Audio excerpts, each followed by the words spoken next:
হাই everyone, আজি এটা ৰঙালাও আগৰ নতুন ৰেচিপি লৈ আহিছোঁ। প্ৰথমে মই এনেদৰে বুট দাইলখিনিৰ এটা পেষ্ট বনাই ল'লোঁ। তাৰপিছত সৰিয়হখিনিৰো এটা পেষ্ট বনাই ল'লোঁ। তাৰপিছত কেৰাহীত তেল গৰম হ'বলৈ দি বুট দাইলৰ সৰু সৰুকৈ কেইটামান বৰ বনাই ল'লোঁ।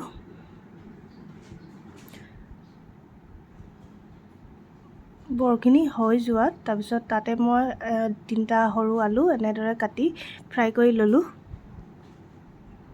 সেই একে কেৰাহীতে পাঁচফোৰণ আৰু 2টা ৰঙা জলকীয়া দি মই ৰঙালাও আগ আৰু ঠাৰিখিনি ভাজি ল'লোঁ। জোখমতে নিমখ হালধি দি অকণমান পানী দি সিজিবলৈ দিলোঁ।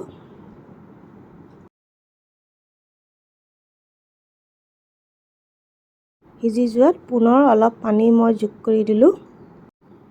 ধুনীয়াকৈ উতল অহাত সৰিয়হৰ পেষ্টখিনি মই দি দিলোঁ। অকণমান এনেদৰে লৰাই পিনি মই বৰ আৰু আলুখিনিও যোগ কৰি দিলোঁ। উতল আহোঁতেই 2টা কেঁচা জলকীয়া মই এনেদৰে ফালি দিলোঁ। তাৰপিছত আদা যোগ কৰি দিলোঁ আৰু একেবাৰে শেষত মই ধনিয়া পাত দি দিলোঁ।